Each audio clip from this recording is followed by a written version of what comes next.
বন্ধু দেখেছো বাইরে থাকা চোদন কিরকম একটা রুমের মধ্যে থাকতে হয় আমাদেরকে, দেখতে পেয়েছো চোদন কিরকম রুমে সব বিছানা নিয়ে গিল্লা হয়ে গেছে আমাদের, দেখছো? দেখো থালি পাতা আছে, থালি বৃষ্টি, দেখো বৃষ্টি, দেখছো বন্ধু কষ্ট কত বাইরে।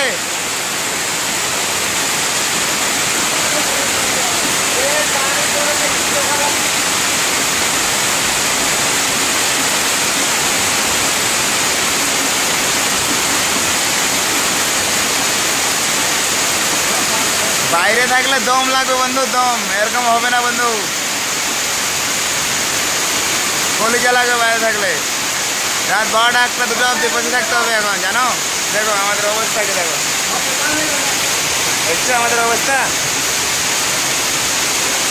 দেখছো বৃষ্টির অবস্থা দেখো।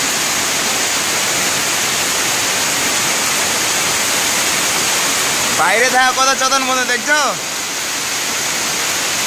বাইরে থাকলে না গো এই জিনিসটা সামাল করতে হয়, তবে বাইরে থাকতে পারবা।